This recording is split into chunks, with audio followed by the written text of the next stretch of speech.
Take 2. How do I tag? Oh, maybe I could just tag JD in. She's saying she's having problems. So, take 2. This one's going up. You wouldn't have seen the first one. Because I didn't put it up there. Jade Mason post. Does that get her? Or maybe it's... Is there a... Boom, boom, boom.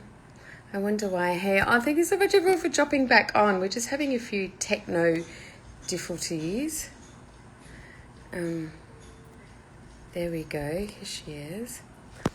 Oh, there you are, love. I just tagged you. Awesome. See, this is a request I'm going to accept.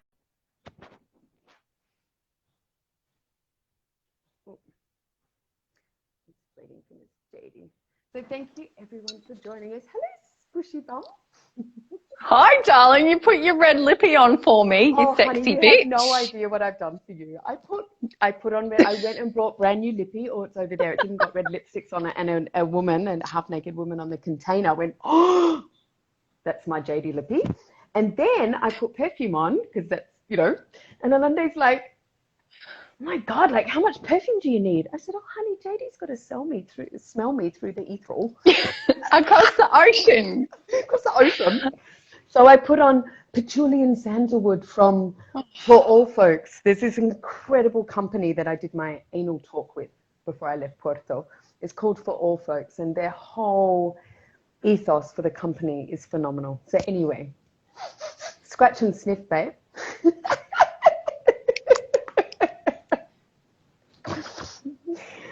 Thanks, honey. God. I appreciate this foreplay, which is so on topic. Oh my God, yes. Excitement. How are you in your morning, your Tuesday morning? I am really grateful. It's raining, which is fucking wondrous, and enjoying my coffee. And yeah. All the things. My new code word that I've decided, instead of saying pain for the fibromyalgia journey that I'm going through, is banana. I'm covered in banana. Oh my God, I've had like such an intense banana week. I've been riding that fucking banana, I'll tell ya. Oh my goodness, honey. So yeah, fabulous. It's a banana week. The banana plantation has been fucking sprayed by crop sprayers. But I'm so grateful for Existential Kink. Thank you for hooking me up with that book. And hey, I just want to say hello to everybody. Hi, everyone. We're so excited that we're here and we're back, and we've got some juicy things to talk about today, including bananas and what to do with bananas, what bananas really mean. It's another big other thing. How long your body actually would like to be excited before the banana is placed inside of you. I'm just going to take a sip of tea without spitting it. Let's see if I can do Okay, I won't say anything. Thank you, Danny, for supporting my don't embarrass yourself too much online. B-A-N-A-N-A-N. Oh my God, you make me sweat, darling. You make me sweat. Which is how I like it on a Monday evening. So beautiful to see your face. Oh my God, I'm so excited. I'm like, fuck the conversation. Why don't you and I just giggle? Which we do anyway. But no, not fuck the conversation. It's just like... So welcome what were we talking about? Room. What are we talking about? Masters and Johnson. I actually... I had to write notes down because you know how I get so excited and flustered and I lose my words. So I've written notes. You're so awesome. Thank you. I know. I had to write in my diary, Melissa, write notes. 4:15. Write notes. Because I just, run over my words. So I have to remind myself all the time. actually, one of my things, because I usually work with one statement for my 90 days. So at every equinox and solstice, I think about an energy that I'm cultivating and what I'm working towards and what I'm bringing to my pleasure practice and all of my rituals and stuff.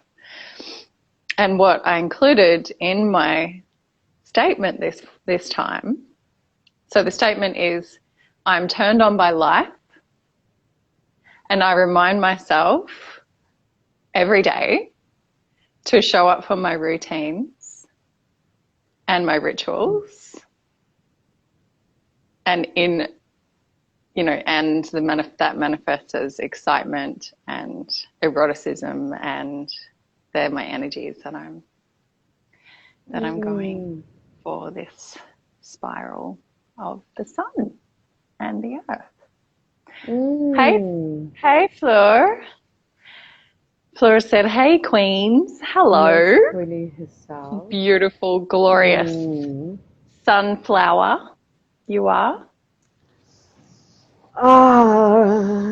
So today we're talking about female arousal. The female body and arousal in the female body. And this has come inspired, I was mentioning in that other little video, that has become really inspired by videos that were shared last week. There was a video by a woman who goes under the name of Sexual Essentials, and she was on a radio show, and then Shan Booty also shared it. And what came out of that, like all of the conversations that JD and I have had this week leading up to today, because we think it's going to probably take a whole month to really dive deeply into this topic, because we want everyone's feedback and experiences and questions and all of that stuff.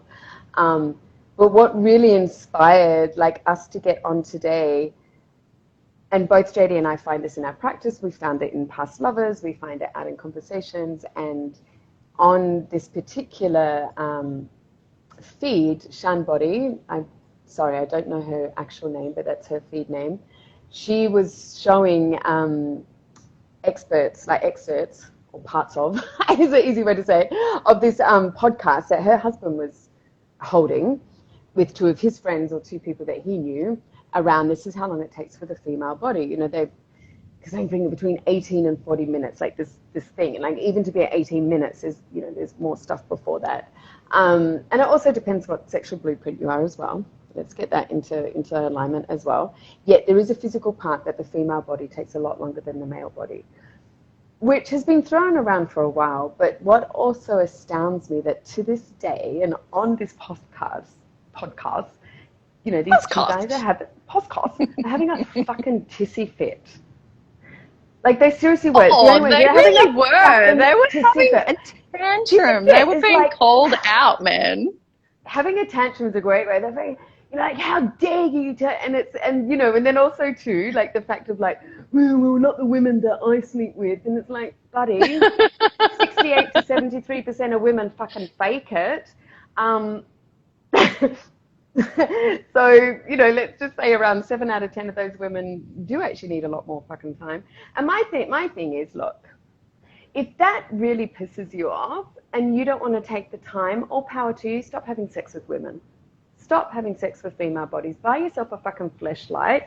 Women have, we have dildos. We have like, you know, we've got all of these crystal toys, and, you know, there's dildos and vibrators that are now widely accepted for women. So that concept is out there if you choose to go down that line, that journey. Fucking awesome.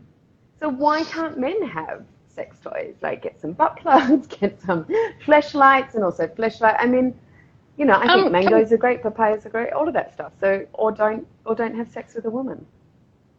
Have sex with a man. I love this. Can you please educate me? What is a fleshlight? Oh, a fleshlight. So it looks like a big, like, you know, the old style torches, big flashlights that are big motherfuckers. So it's about this. Well, there's me, Aussie. I love speaking with you because my Aussie can just like lay itself out on a fruit-laden table. Yeah. Hit me with all the Aussieisms, baby. The big motherfucker. You know those big fuckers. Oh my God, I just saw the double innuendo of that. You know these big fuckers. So the big motherfucker. It's a father fucker. Yeah. Pop your father fucker inside of this big innuendo, please. So, getting back to the fleshlight. So we're talking about a light that you can put your cock inside of. Because they are meant to be the rod of light, isn't it? The man's lingam is the rod of light. So yes, I love it. I don't think the company thought of this, or maybe they did. So this fleshlight, and so it's shaped as, you know, and you can get all different coloured ones, but it's shaped as a vulva. So it's round and it's a vulva and it's latex and stuff. So your cock actually goes inside. So I'm trying to, so you know, ghee coconut. Do you know about ghee coconut? It's the best thing for breast massage. It's so fucking exquisite. Anyway, so penis goes in here, cock goes in there, and you know it's got a part here, so you go in. So it's all latex. So if it's, you know, covered in warm coconut oil and things like that, you know, it feels like a vagina. So it's a really great tool. It's a tool that I often suggest this to my male clients, to use it as a way to practice like this. I mean, practicing on your hand, like your hand doesn't feel anything like a woman's vagina. So practicing with that doesn't really make much sense. Like, it's like trying to get that micro. So if you're going to go inside of a woman, but you're practicing with the inside of your palm, why don't we create an environment that feels more like the female vagina, which is forever changing. You will never, you know, you think you've nailed it, and whoops, the sun comes up for another day, and you don't. But gold. Oh my goodness. So yeah, so that's my thing. If you don't, you know, and this is what JD and I've been talking about. It's like, if you're pissed off, if you're going to have tantrums like these boys have, and you're like, you know, it doesn't take that long, then just stop having sex with women. And we're also going to talk about the female's responsibility in this part as well. It's not all man's. We have all been completely sold out around sexual education because there is no pleasure education. Yeah, fully. That's a synopsis. And that's where we come in. I just realised I'm like kind of in the dark. So is that a metaphor for many things, darling, or is it just now? Yeah. It really is. Hello to everyone else that's joining us on the way. This is fantastic. Hi, everybody. Da-da-da-da-da. So this model that that's been talked about, and what I really love is, like, you know, when Sexual Essential talks about it, she used different words to Master and Johnson. Master and Johnson is very male orientated and clinical. Like, Master and Johnson talks about the 4 parts to orgasm. And I also want to put a caveat in here. The 4 parts to orgasm that they talk about is also based off the male ejaculatory orgasm. There's more than 8 different types of orgasms available to men. There's like a whole fucking universe available to women, and yet whenever any sex educators and the medical world, everyone talks about orgasms of this one fucking type of orgasm that is from the male body, and talks about how orgasm happens. And so then what these conversations have been about, these, you know, the parts at the beginning, the excitement, the plateau before the orgasm, then the refractory. So Master and Johnson calls it the refractory period, whereas like the sex educators, she calls it the resolution period, which is after orgasm. But also what that places is that there's a come down after orgasm. And yet, as we know in the female body, it's like there's more and there's more and there's more. It can be another plateau, and then there's another more that goes out here, another little plateau. So it's also the subliminal message that keeps us contained in the box of one type of male orgasm across all board.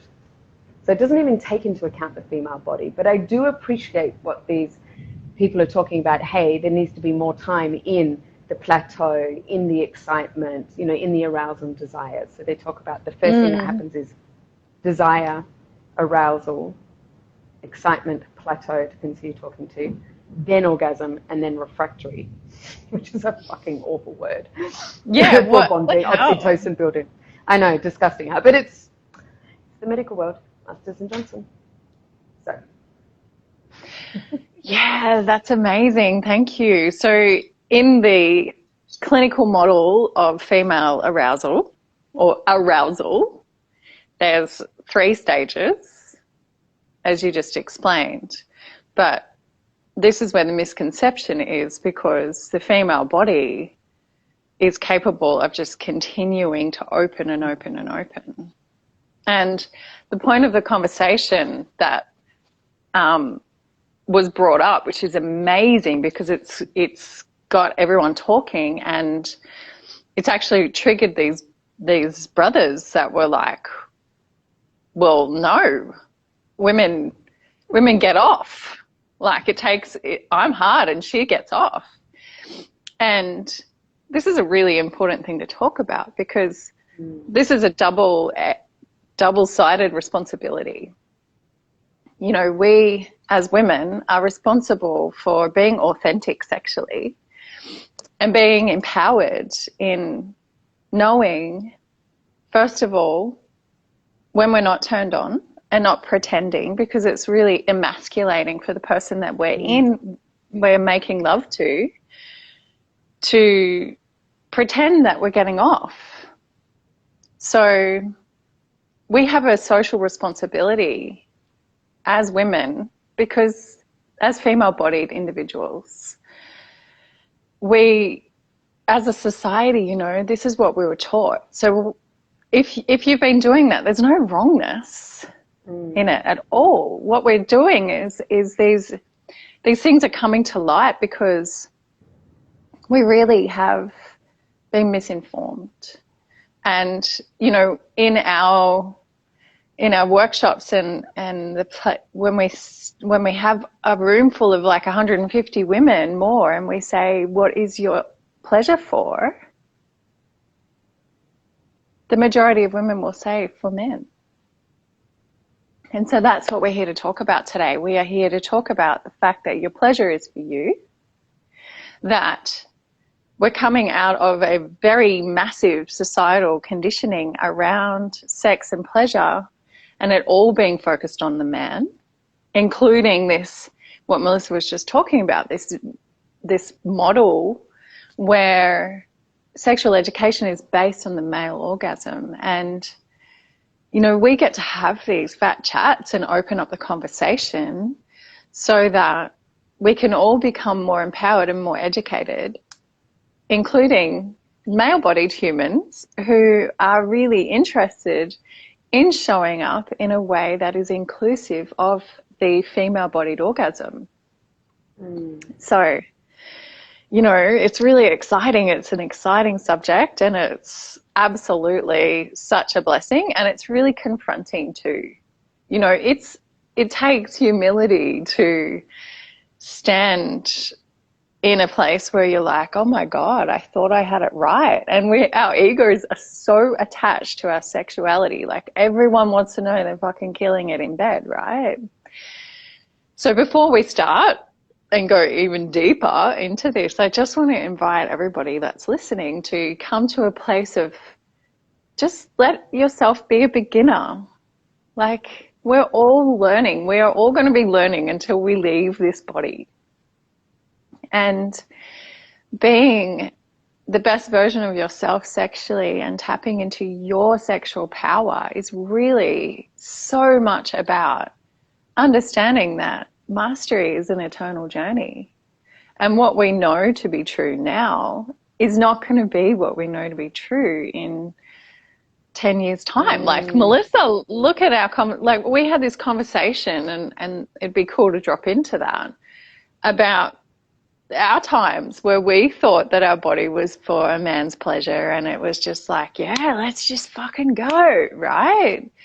Before we knew how to show up inside of the dating process in a different way, before we knew that our yonis take a really long time to actually open, and that first orgasm isn't the end, it's just the beginning. And yeah. So I'm sorry. No, I was just going to hand it to you now, because we had a really authentic, honest conversation about what we used to do with our bodies and how different it is now. And even the kinds of people that we're attracting because of what we know now. Yeah.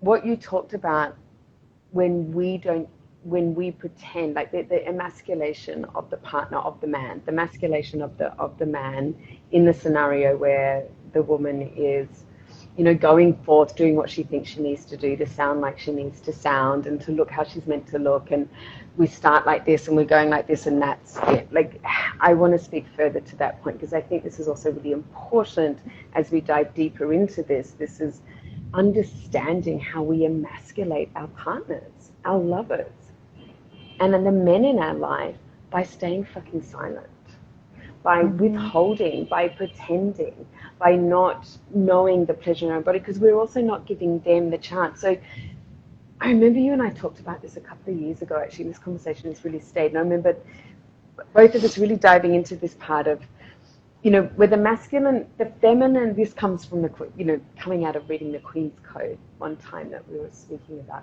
this part of orgasm, the female orgasm, where, you know, the feminine is this huge fucking mystery to the masculine. We're a mystery to ourselves.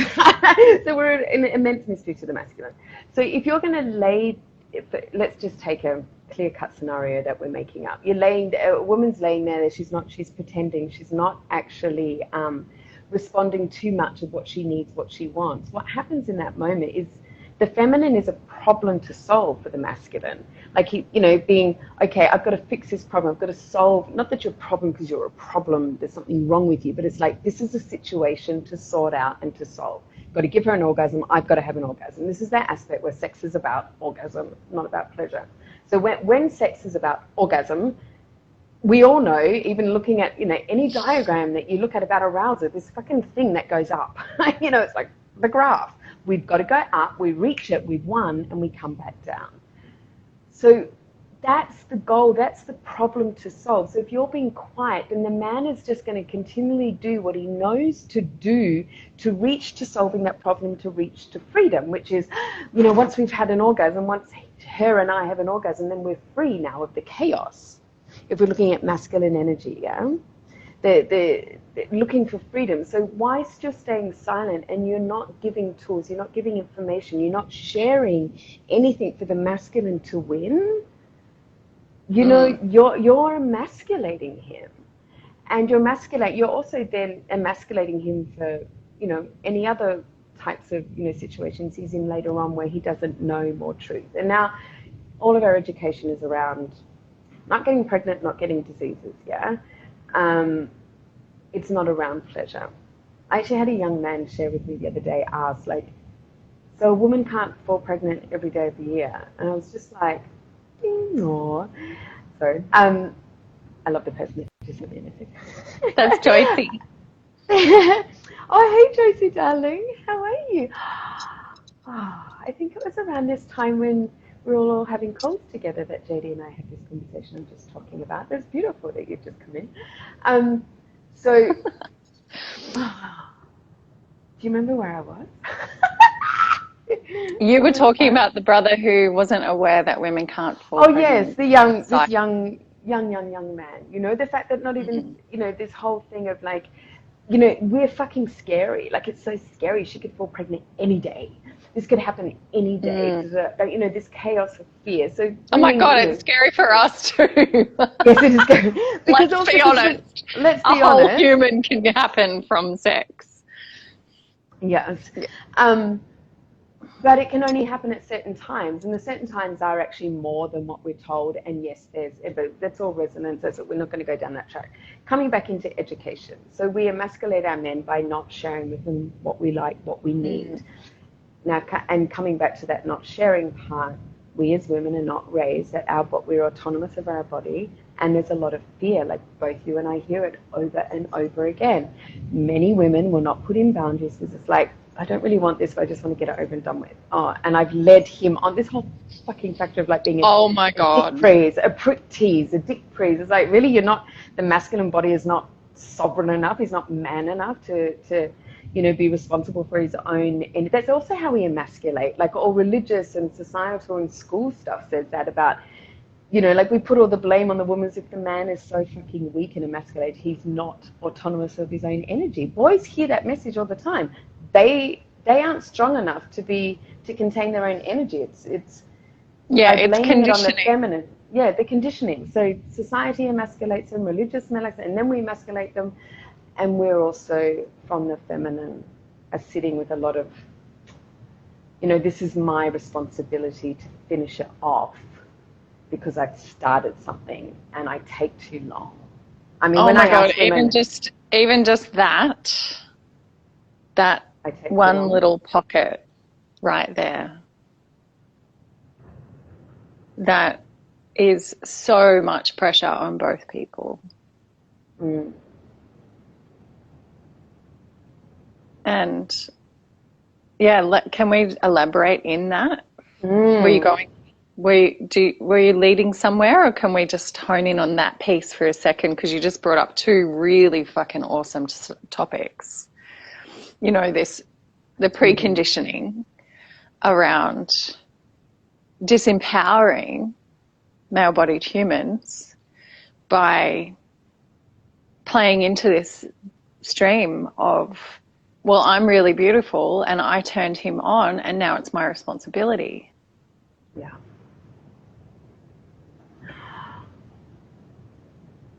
Go. No, well, just what you shared with me, what happens it happens in Australia all the time. I know it's not just Australia, but just what happened last week in the news. Oh my God, it's ridiculous. Do you have the energy to share that? Because I just feel sick. Totally, because I was feeling to share it. So there was a sports player. He was out on the plonk. For all of you non-Aussies, he was out drinking, getting pissed. Drunk. He was out on the town. And there was obviously a woman there, there was a woman there, and she had glorious boobs, obviously. Well, she was only walking past even, though. They weren't even together in the bar. Didn't he walk out? No, he was walking on the street, and he just went over to her and said, "Put your tits away." And she said, "No." Excuse me. What the fuck? I don't think so. And he punched her in the face. Anyway, wait for it. She took him to court, and he was let off on good behaviour because he's a necessary player in society because he's a sportsman. No, but sportsman for who? Who does he fucking well teach? Children at school. He is a teacher at a school for sports that we're going to keep on. Oh my God, we're going to have these conversations for 6 months. So this is the thing. This is the message we're taught. It's our fault. We were wearing something that made us feel okay. He's not responsible for his gaze. Now he's not even responsible for his actions because she shouldn't have been walking that way. And his job is important to children. Sorry. Yeah. Well, no, I'm not sorry. I'm not apologizing for being really angry about that. I'm not sorry either. It's sacred rage, and it's not okay. It doesn't matter about the gender. It's the behavior. It's not okay. It is not okay to blame another human for being attractive. And this is coming back to that same thing. It's like we are all responsible for our sexual energy and how we respond to it. Attraction, and where it comes from in its core is that religion tells us that it's sinful to be attracted to any human other than the person that we're meant to marry. And what this creates is this innate sense of shame.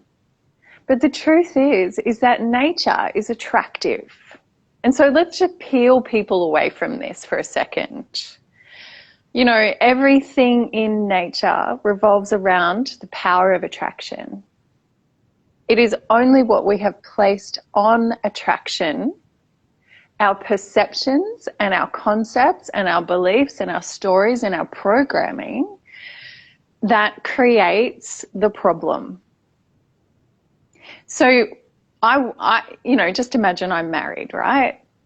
And I've agreed to be monogamous with my person. I walk in the door and I see someone that's fucking so banging hot and we've got chemistry. Oh, I walk in the hot door. Sorry. Yes, darling. I walk in the door and there's Melissa. She's banging hot with her sexy legs, like legs for Africa. All those rippling muscles going on. She's got her glorious hair flailing around and she's emanating all this beautiful energy and charisma because that's how she rolls. And she turns around and she says, "Oh, hello, darling." Oh, darling. Anyway, I'm just totally wet, obviously. Let me get a towel for you, sweetie. But then all of a sudden I remember that I'm not supposed to be attracted to anyone other than one person in the whole entire world. And so what do? I shut down. I make myself wrong. I grab hold of my person. I all of a sudden completely ignore this beautiful human that's in front of me. In fact, in order to not be attracted to her, I then make her wrong. Mm-hmm. What a slut. Look how attractive she is. Look how much oh my God, she works out every day getting those legs for Africa so that she can be a total slutberry. New word. True, Aussie, you'd call me, you'd say, "Oh, look at mutton dressed up as lamb." Oh, look at the mutton dressed up as lamb. I'm not supposed to be attracted to her because she's totally over 40. Oh my God. Shame. Shame. And so here we are at the Game of Thrones scene where Cersei is walking through, you know, the women are walking through the kingdom and they're being thrown rotten shit at. You know, this has been going on for so many generations. The women had to walk through the villages with a bell ringing, the church behind them going, "Shame, shame, shame." And I'm really grateful because right now Vesta is in Scorpio. She's the keeper of the womb flame. She's not putting up with this shit anymore. Mate, we've got some backup dancers in the cosmos who really are so done with this narrative. And we've got Venus in Scorpio as well. Then we have Libra, Mercury retrograde in Libra, all about relationships. Sun in Libra, all these other aspects, all in Libra. So right now the theme is all about exposing karmic and toxic relationship patterns. And that's what Melissa and I are here to do, to be of service to helping us come out of this fucking toxic dream that was created by the Roman Empire and many other wonky humans who can't handle their own sexual power. Have to blame it on someone else. It always fascinated me when I was raised amongst. Thank you so much. First of all, thank you so much for that exquisite download on what's happening in the planets. Who's got their tap dancing shoes on? Yeah. Hold on to your knickers, guys. Pop your hat on. Take your knickers off. We're in for a ride. Oh my goodness, we are always. Pretty yeah. Oh, I've lost my train of thought. What was I going to say? Is that because I said take come off? Taking me, I know. Once knickers come off, I'm eyes are wide open. You know what? Oh, actually, do you know what I've been doing? Is I remember, you know, when I lived out in the desert in Kalgoorlie and I worked in the gold mining industry, all of that stuff. I did my whole thing for 3 years. I didn't own a pair of knickers for 3 years. Got rid of them all. This is how I was trying to claim my own space and my own self in the man world. So I would go down to the pits with all of my, work pants on and work jeans and boots and hard hat, but I'd have no knickers on. And then I'd Oh, Go yeah. out, my little black slip, like, because I used to wear nighties out. Like, fuck the patriarch telling me what to do or wear. So I'd work in the gold mining industry, then I'd wear nightgowns out, out at night. Oh, my God, you're amazing. See, that's why I walk into the party and you're the person that's so sexy, sitting there in your nightgown. Putting in my nightie. It's just so I don't have to get changed when I go home. I'm a lazy bitch.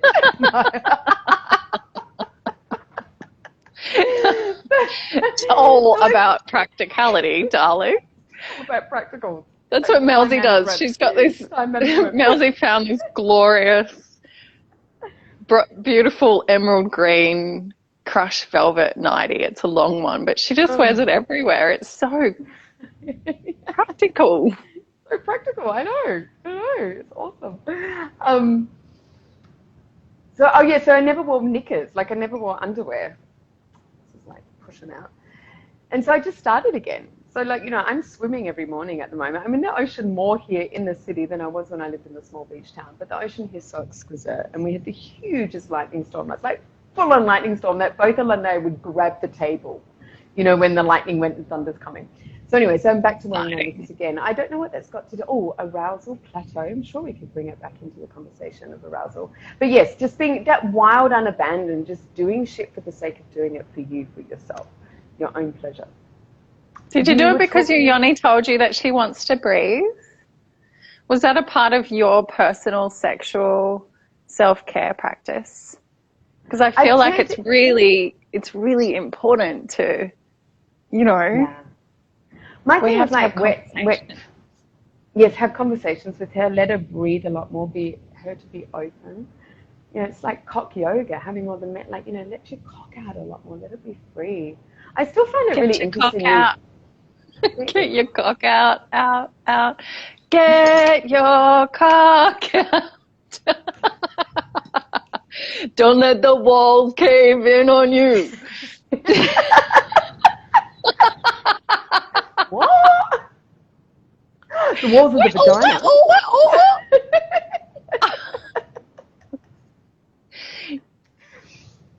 vagina. That's not actually how the song goes.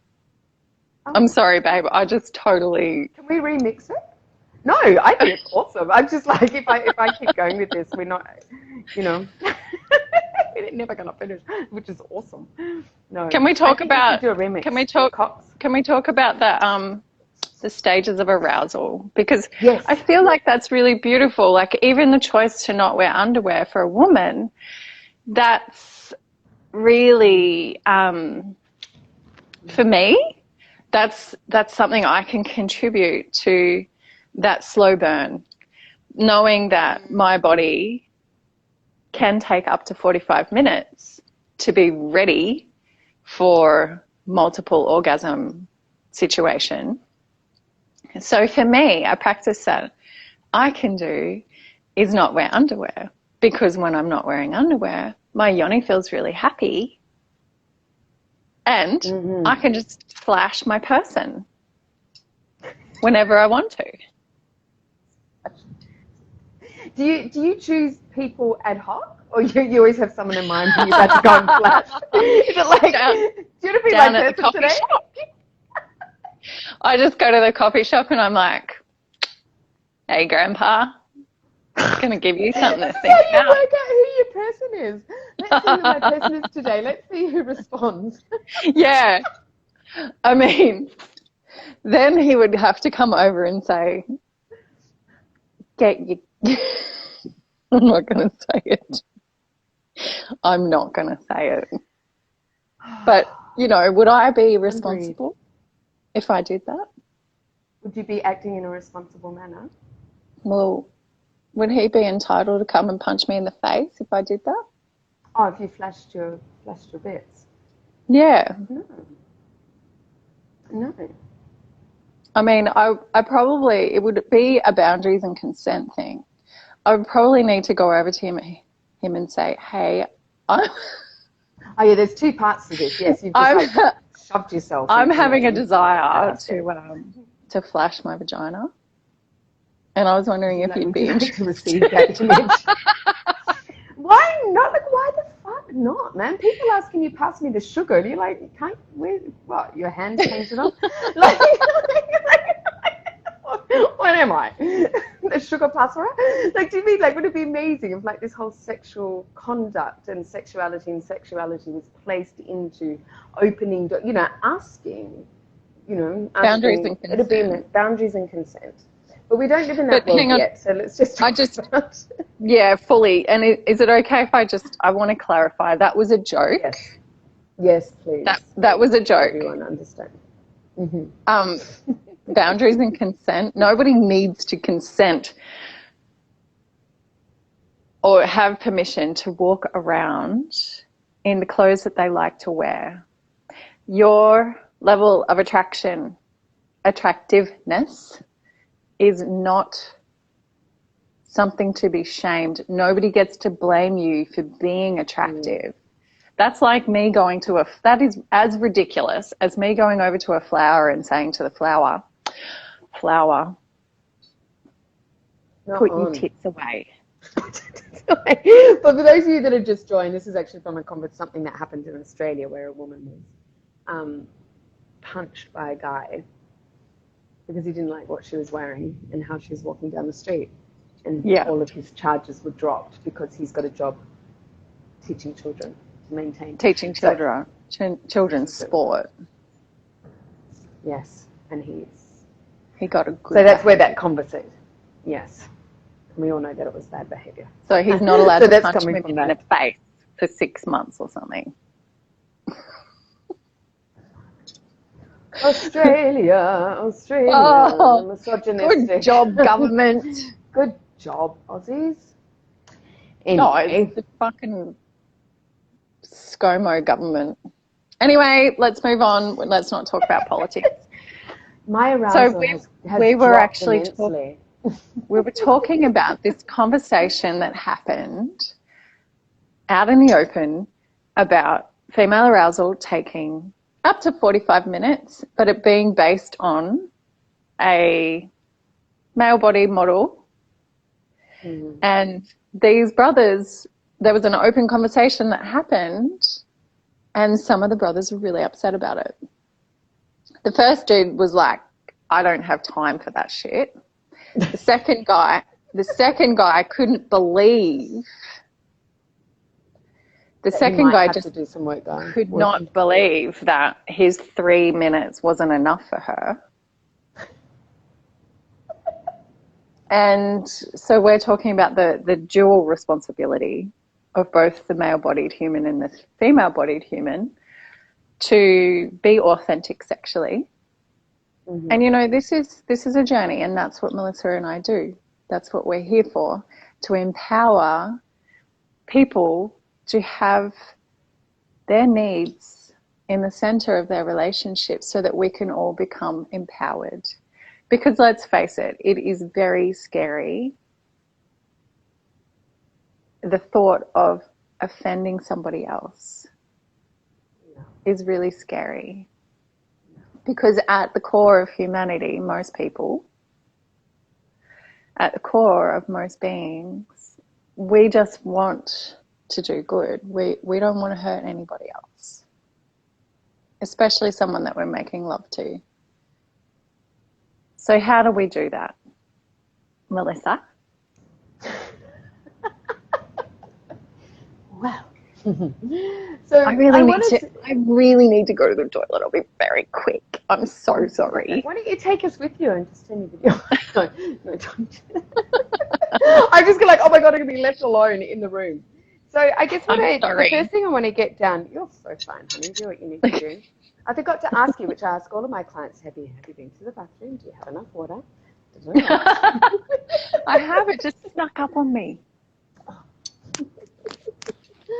So the first part that comes about often when I speak with men, and also coming from the reaction that these guys had on the podcast, was around, my God, does it always have to take so much time? And I also hear it with my clients, especially when they're two opposite sexual blueprints, and especially if one is asexual blueprint.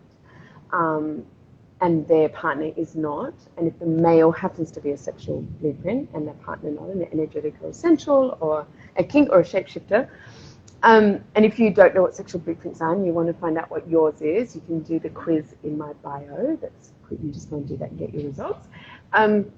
This whole aspect of desire and arousal is also about the erotic space. So where a guy, like for a guy, for the masculine bodied excitement, map of arousal, sorry, I just lost all my words. The map of arousal for the masculine body, like his excitement and desire is like visual, boom, entertainment, boom. And so he's got excitement and now he's aroused. And so he can get to, go to orgasm, especially in the sexual. But where arousal and excitement does also work in the other person, in the feminine body, also for men, is like the words that they hear or they receive on a text message. So when does foreplay start? Jodie? Option A. No, I'm not going to give you a free option. When does foreplay start?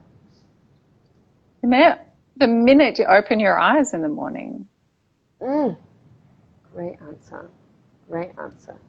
The one that I love from Tantra is foreplay starts after the last orgasm. So as soon as you've had an orgasm, that's when foreplay. So foreplay can last for months across cities, across countries, So this aspect of how do you entice? So for the feminine, where her map of arousal is the mind. So how does she feel excited? The excitement of being told how beautiful she is, the excitement where someone's thinking of her, where she, her partner's considering her.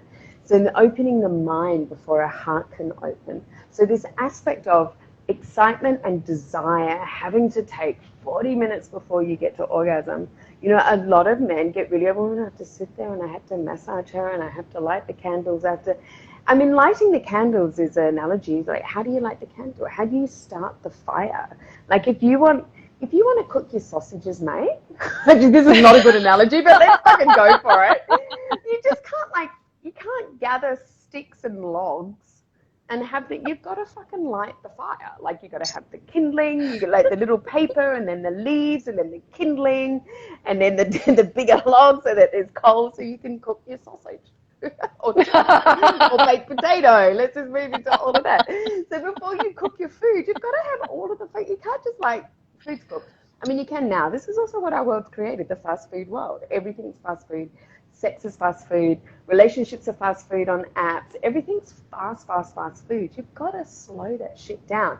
So another analogy is our bodies, from 4,000 years ago, a million years ago, our whole map of arousal, the way that our bodies work, the nervous system, isn't different today to what it was, millennia ago. The way our body, what has changed is how much we, I'm going to get rid of this guy. Yeah. See you later, buddy. I actually said in my other one that there'd be I wasn't actually taking too much notice to that last comment. But yeah, no asking, you'll just be taken out from our lives with smut like that. We're the only ones allowed to do smut because we create containers around it and it's our life. So but this, the fact of touching someone's body for 40 minutes and having to do all of this work as opposed to how do you keep the fire burning? And how much fucking fun that is. It's so much fun. It's you don't have to do that. It's really? You don't want to have fun in your life. You don't want to entice your lover. You're not into open. Which, if that is a clear boundary that you don't want to do that, then don't have a lover. Yeah. That needs that. Find someone else that's, a fleshlight, maybe another man. If you want to find another sexual man, that's just boom, boom, yeah. This is Dan Savage actually has a really good talk about this around men often heterosexual men ask him why is there no grinder for heterosexuals? There's grinder for men where it's they can just yep, we're having sex and they name the time and they I've got 15 minutes, let's fuck, or however it works, and all of the stuff. And so he gets heterosexual and goes, you're so lucky. Why don't you have that? Why is there not a grinder for heterosexuals? And he's like, fucking start making women feel safe in the world first. Yeah. If you want grinder, fuck it, become a man that has sex with men. Yeah? If that's what you're after.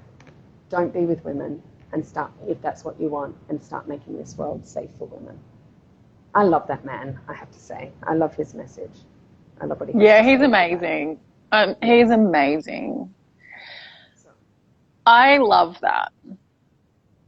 And can I just say too that if a woman's committed to her own arousal,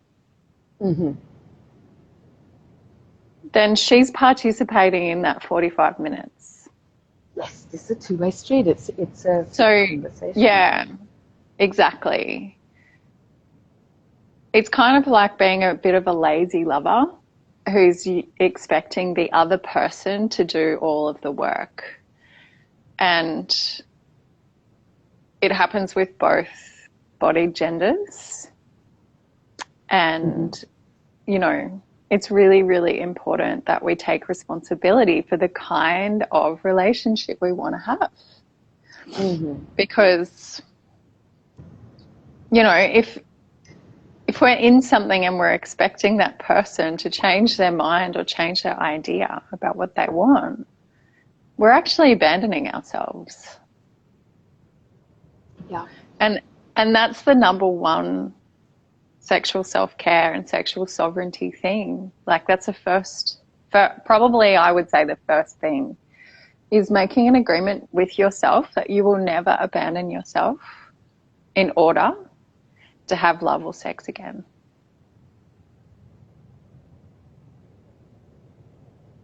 And that's where sex as a spiritual practice begins.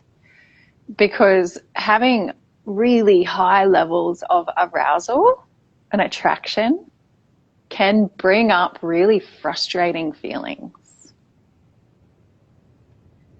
You know, if you've got that one person that you know that you want to have sex with and you're choosing to be in that with them, but they're only available once or twice a week and they've told you that's what they want, and you've decided to set up a container where you're agreeing to certain things, you know, if you've agreed to that, then you're responsible to keep the fire inside of yourself burning. And that fire can easily turn in on itself. That fire easily turns into the abandonment stories, the rejection stories, the, my God, the interpretations. Melissa and I did, I don't know if it's still on your wall, babe, because your Insta was hijacked, but we did that really awesome Phat Chat about assumption is the mother of all fuck ups. And it's so true, because when we assume that someone's actions and non-actions mean they're just not into us, this is classic female speak, like hyper alpha female, and this comes from all of these books like He's Just Not That Into You, you know, Why Men Love Bitches, all this really outdated shit that actually is really toxic and it doesn't give us what we want in love. So looking for everything that they do and don't do as a red flag, that's also like, what are you doing? Walk away. You're abandoning yourself, or you're committing to using that fire and going to your own sexual self-care practice and recognizing, here's my internal thought world turning in on itself, that this person isn't available and my inner child is having a mega tantrum, which is what we saw with these brothers, right? We saw these brothers having this open conversation about maybe women needing more time to actually be really aroused and satisfied. And they were having an obvious tantrum about it. I think... sorry. Yeah. No, you're right. Go. You know, when we look at that too, like looking at that reaction, I think also often what's under that reaction is the acknowledgement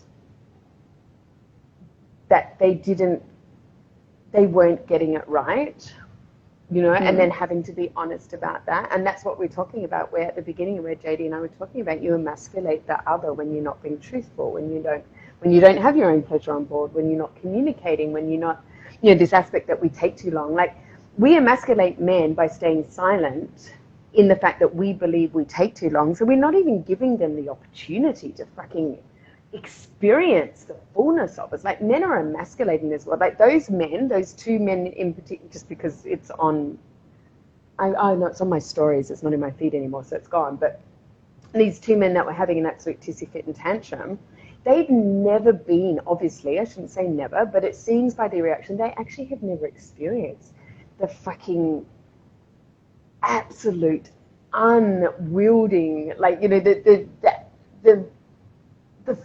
just the everything of the woman, the wild, unabandonable woman in orgasmic bliss that goes on for 3, 4, 5 hours, you know, cervical orgasms that last for a week. Like, they haven't experienced that. They've never even realized that. So they are so emasculated, and they're missing out on that. They may never want it, and that's fine. So if they don't want that, then yeah, like, have the doll, have the fleshlight, have sex with men on Grindr. Like, go for it.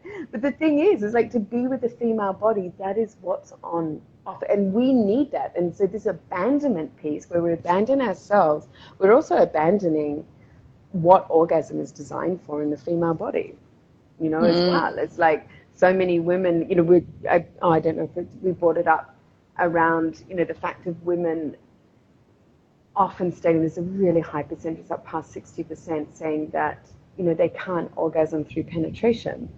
Well, they can't have one type of orgasm through penetration, and a lot of time, you know, most of the time women receive penetration too early, so everything's shut off. It's just hanging on, waiting to you know, for something to finish, so it finishes. Whereas every woman is able to have all different types of orgasms, because the orgasm is not, this is what we're talking about in this freaking Masters and Johnson's diagram. It's this, and then it's this. It's like, are you fucking serious? There's nearly 8 million people in the world, and you're saying this is how it happens in every single body? Like, you know, that is how peak orgasm happens in the male body.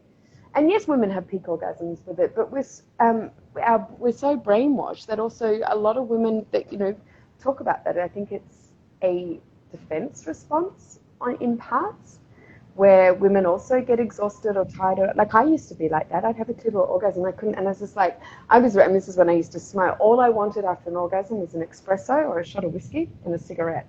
I would have been the happiest bitch on the planet to have an orgasm, sit back and have a cigarette. Wasn't going to touch him anymore. And I was in that loop. It was a neural pathway that had been set up out of, you know, out of defense. It's like, yeah, that's it, get away from me, you know. But once I learned to breathe and not go for orgasm, I'm like, holy fucking shit, man. You know, it always gets said to me. I mean, JD and I talk about this all the time. It's like, it's said to us about our lives. Do you ever stop? It's like, no, buddy, I'm alive, I'm breathing, it ain't gonna stop. Yeah. You know, women by nature insatiable. So that is the gift that we're robbing men.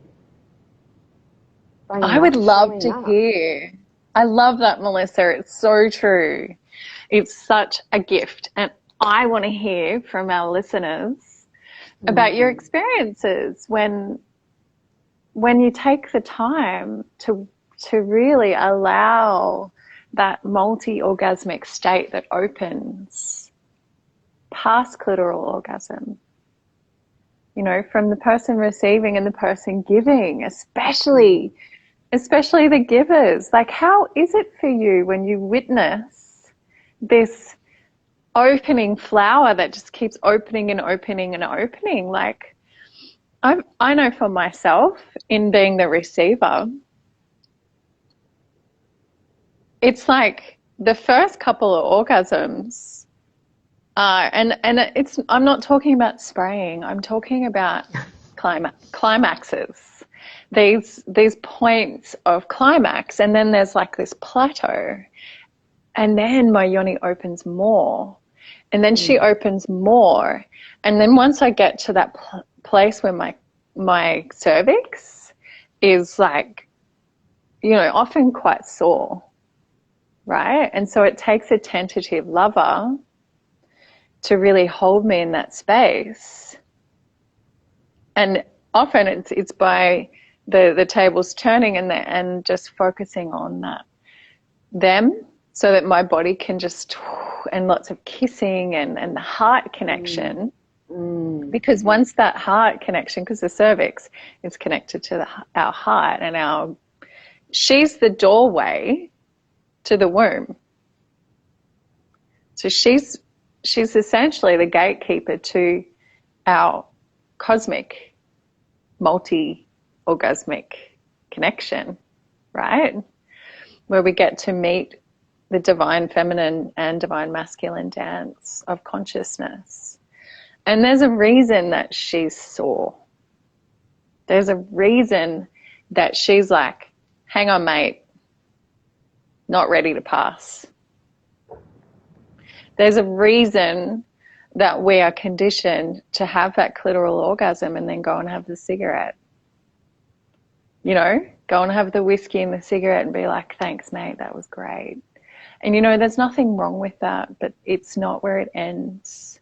Because once you get to that place where the pain comes up and it's like, oh my God, I'm vulnerable, I am scared.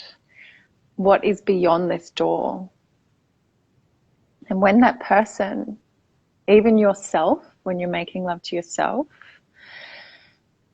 when that person can hold you at the door and just kiss and love and have that patience and softness, and like, I have got you, then what happens is the female body opens and you slide through that door. And that's when I personally have had multiple orgasms, to the point where I'm not anywhere. Like, I'm literally in a space where it's like being on DMT, where I'm floating through nothing, a space of nothingness. And mate, that is so worth investing 45 minutes in. Like, total reset of the brain. There's a thing that I want to share, like everything that JD's just shared, for her, for any woman to be in that state, is because she fucking trusts the holder of the masculine energy. It's because she's surrendering. Like, as the man in that space, in that moment, you're being completely surrendered to. And this is what we're giving you. You've given us, you've given, the feminine in that moment is that you've given the masculine, the trust to surrender. He's whatever you're doing as a man is you're allowing her to open more and more into surrender, so that she goes further and further.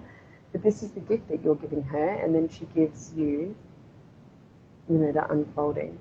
And I want to speak to that, dear. But that's what happens in cervical orgasm. We release DMT. Like, all of you masculine body people have to go and take mushrooms. We release DMT in cervical orgasms and in our bleed. See, we really don't have to leave home. big fucking beds and cushions. Totally. But it does, for me, it doesn't happen without the wand of light. It doesn't happen without a man who is empowered in his cock.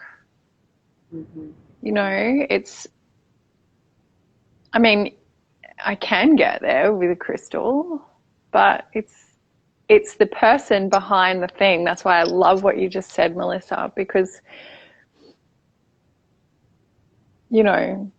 having that level of trust for the person that you're with, and the conversation. And that's foreplay too. Having the conversation where you can say, wait, go, yes, no. And for that person to be able to receive you wholeheartedly without taking offense. And so now I want to talk to a little piece that's really important. There is a really disempowered aspect of being sensitive. Humanity needs to up the ante of being sensitive, but not in an emotionally disempowered way where someone says something to you and it's internalized and you go into collapse. That is not what we need, right? So if you can't say to your partner, just wait, or not quite like that, babe, do it like this, and they take offense, they're not ready for you, and they're not ready for that kind of lovemaking. They're ready for the one quick ejaculation and the whiskey and the cigarette. So this is about checking in to see what kind of lovemaking this person actually really wants. And there's no shame in saying, I just want to fuck. I don't want aftercare. I don't want before care. I just want to fuck. There is no shame in that. But be clear about it so that the other person can consent. Oh, that's my dream for the world in this dating arena. Is that people go on dates and go, do you know what?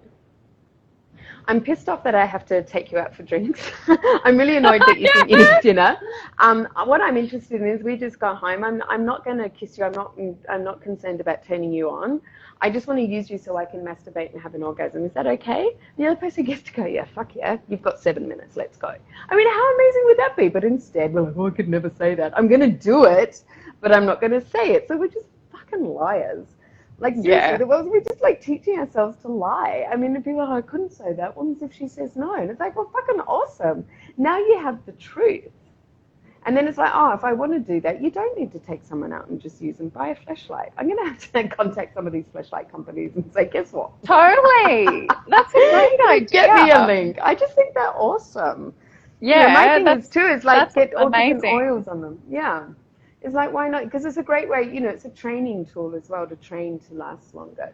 So this is this whole point around mastering your ejaculation so that you can hold strong and you have the power and the stamina to move, well, not to move, the woman's moving, unfolding, where you're still and witnessing and you're holding that space in that container for her to unfold and unfold more.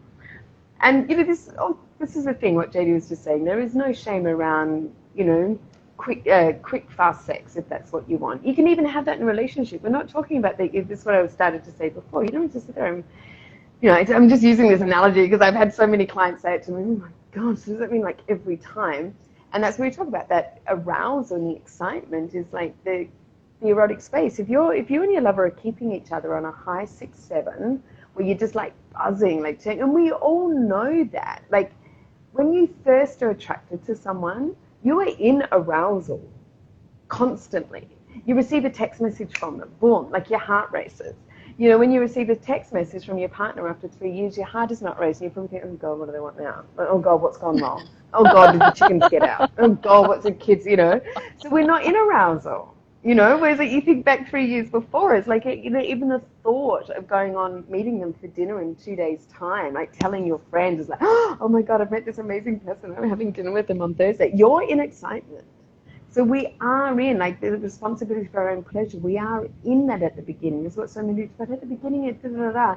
We also, at the beginning, dopamine and adrenaline raging through our bodies means that we allow our boundaries to be crossed. So there's also understanding that we are creating known circumstances to the other and to the relationship container from a space where our boundaries are being crossed, because we cross our own boundaries because of adrenaline and dopamine. So we do receive a lot of penetration before we're 100% ready because, it's exciting. So we're also not. So then it's like understanding that we're training our body to be in a certain arena without fully being there because of the dopamine and adrenaline. So there's all of these factors. So there is no shame. And you can have quick fucks. Oh my God. I love it. I love getting out my pleasure, my diary. Okay, where's all the pleasure parts? It's like, what time do you have your meeting? So, okay, oh my God, between 2 and 2:20, let's have a cocksucking date. Yeah.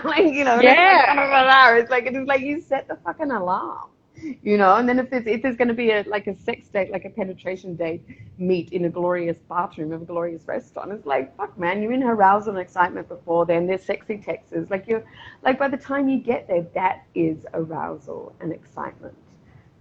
Totally. So and it depends where you're at in your menstrual cycle too. Of course, there's all of these factors, yes. Sorry, guys, it's still not that simple.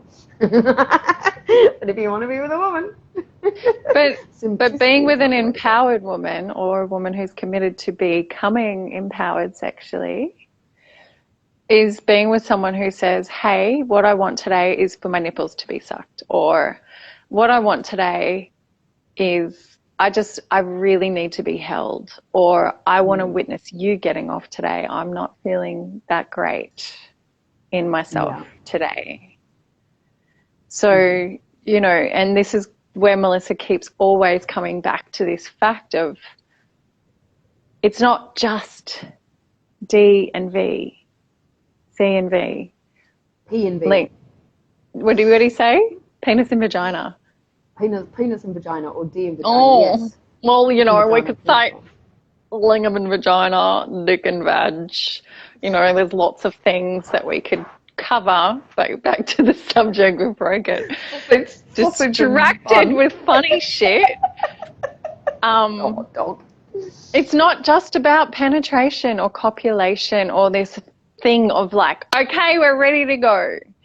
And this is what's super important to understand out of this part of this conversation is really, foreplay is so many things. And when we give ourselves permission to want what we want, to think outside of the box of that, like I challenge you to even just for a week or a few days, take P and V off the table and start thinking about other fun things that you can do. And if you need to go and take yourself to climax, that's okay. But I encourage you to ride the edge of the frustration that comes up before you want to go and exert that energy and just get it out. Because this is the point of power. Because then you get to take that sexual energy up and bring it around through your body and making it your spiritual practice. But that's a choice. And you might not want to do that. And if you don't want to do that, that's cool. We're probably not your flavor of facilitators. And I'm okay with that.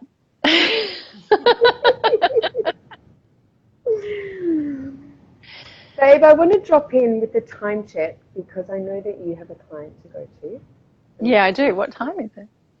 It's 6:30 my time, so 9:30 your time. Oh my God, they let us go further than an hour. I know, it's not an hour thing anymore. Oh, wow. I love spending time with you. It's so beautiful and just time flies. Jess, hi, honey. Jess is here. Jess from Vancouver. She came to some of our circles. Hi, darling. Does anyone have any questions out of that quick? Yeah. We can stay on for another 5 minutes. We've got 5 minutes more of us. Yeah. Yeah, amazing. So what have you got popping? I want to tell people how they can work with you, Melissa. What's going on in your business? About you, isn't it? How fun. Well, as I've just moved, I'm actually at the moment I'm now an erotic blueprint coach certified, which is so fucking amazing. Congratulations. I'm so proud of you. Thank you. Well done, honey. So I'm creating I'm trying to work out, I'm going to do an all women's group around understanding men, like workshop, and then also for all of these men, like I always receive, like when I take clients on, it's a minimum 3 months. I generally like working for people 4 months to start off with, but minimum 3 months. And I know there's not a lot of people that can't do that. So I'm creating a 3 to 4 hour workshop for men on how to master their ejaculation, like just the 3D practicality of it, with, of course, a bit of spiritual mumbo jumbo in there as well. Yummy stuff, but doing the practicality of that. So I am that's in creation. So get on my emailing list, and of course it's going to be here as well. But I send out fucking great emails, loads of fun. Yeah, you really and for the do. women, I know I just have so much fun. I giggle so much. So then, and then I'm doing an understanding women's workshop. So also get on my emailing list. Link all in the bio, and that's all going to be leading to. I'm going to take people through a 2-month erotic blueprint program. Amazing. So I'm just still trying to decide whether I should do it as a mixed group, because I think it's really important for everyone to hear each other's experience. I love the all women containers and not all men containers, but I think something like this, Oh, yeah. I'm really musing on a mixed group, because the inclusion and just being able to witness other people's journeys of, men mixing women and women mix it, be really beautiful. So make sure you're on my emailing list, and make sure you keep on staying here. And I've also just finished some clients, so I've had some spaces open up for one-on-one coaching, which is a bit exciting as I've landed in my new city. That's amazing. And what about you, Miss JD Boomsticks, as you are known in our household? Yeah. I actually signed off my blog, JD Boomsticks. So yesterday I wrote a blog about Venus in Scorpio, and that is in relation to the Venus Rose circles. So I've been taking sisters through the Venus Rose journey, which is Venus is the planet of love and relationships. So there's a really ancient practice that goes back way, way, way back, where the ancients worked with Venus to embody the sacred feminine codes. And working with Venus as she moves through the constellations gives a really embodied journey of understanding what's happening on a collective consciousness awakening level. So every month I hold a circle, the Venus Rose Circles, which is open to all beautiful, glorious female-identified individuals. And what we do is we talk about the astrology, we have really authentic, real talking stick communication. I send out a wisdom question, and we get to really reclaim the parts, the suppressed and disempowered parts of our feminine consciousness. And so that's happening on the new moon every month. And yeah, the blog is full power. It took me ages, and I just kept channeling. So I'm a channel. I've been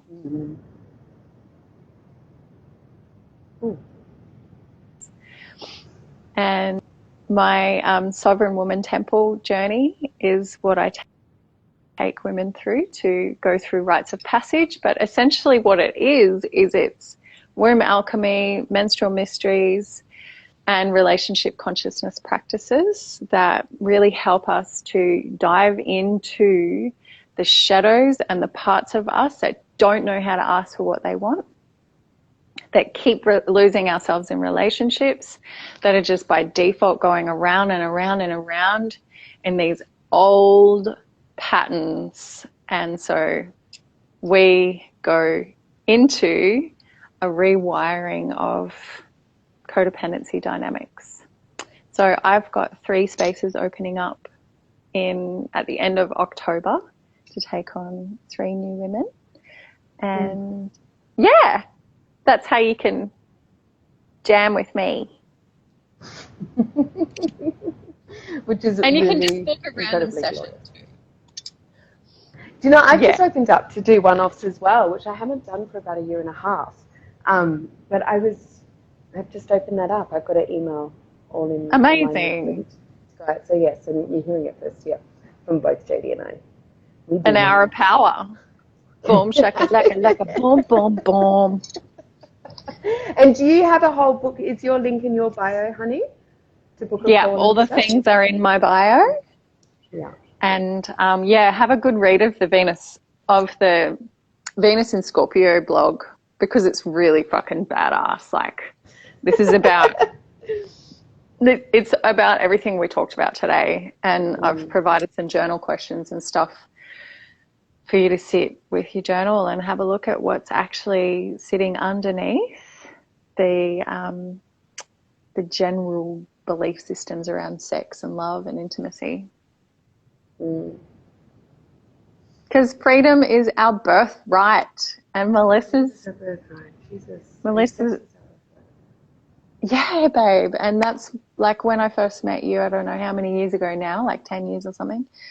When you said pleasure is your birthright, it has changed my life forever. Aww. I love you and I see you, and I'm so grateful for this time we just got to spend together. This has like made my week. I'm so happy we're back doing this. Yeah, me too. Invite all of these people to listen to us. I love it. This feeds me so much, these conversations. Me too. So, and you know, one thing I send in your questions, guys. Yes, send in your questions. Please do. Like, freaking DM both of us sending questions. Because also, too, one thing, this is to clean the dust. I thought that was a razor. Send in your question. No, it's to clean the dust off my computer, but it's... That looks like the dusters. That's a lovely clit tickler. I like multi-purposable tools. Yeah, me too. I'm gonna have to tell my family not to watch this. When I post it on Facebook, I'll be like, uncles, aunties, mum, Poppy, don't watch this. Just don't do it. Please. Speaking of sending in questions next week, because one thing that didn't come up today, which is going to, when we're looking about how what we started with about our body is for other people's pleasure as the general narrative, is also too, because I want to speak about also what I'm freaking well annoyed at. You know that the thing of sex education, what's it called? The series Sex Education, which is in most of its part fucking phenomenal, but still what happened in the last fucking episode, the 48-year-old woman gets completely punished for having sex and falling pregnant at 48. So of course she hemorrhages. They have to, you know, she doesn't have a beautiful orgasmic birth, and they make her birth laying down. No man takes a shit laying down. He always sits or squats. So when we're looking at why do women not have boundaries and where we don't feel like we can have a say, everywhere we look, our bodies are being controlled. We take too long, we need to birth laying down. So that's just my grit. I was so annoyed when I saw that episode. Are you fucking serious? This is sex education. We've still got women birthing laying down, and because she's 48, now she's going to be punished and she's going to hemorrhage. Like, yes, I know that happens, but 22-year-old women hemorrhage after birth as well. Like, this, the narrative they keep placing in, even on sex education, women are to be punished. Oh. Women need to be punished for having too much sex. Like, that's what it felt like. It's just like, what the fuck is she doing laying down? Screaming with a blue coat on. She's been fucking squatting, being wild, and out comes human. Yeah, you know. That's my next rave. I've even the concept that there is one way to birth. You know, that there is like, that you're some spiritually enlightened human if you birth a certain way.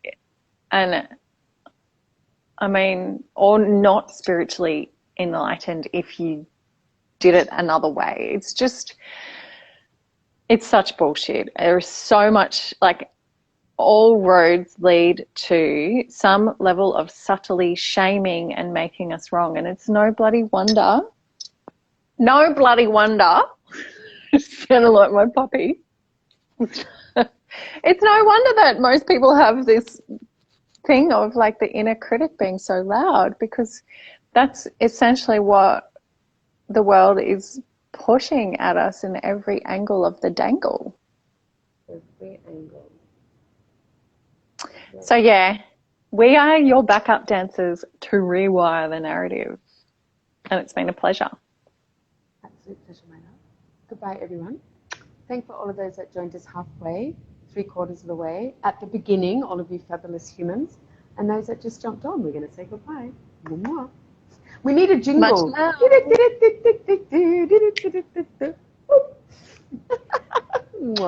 Bye, love. Mwah. Same bat channel. Same time, same bat channel.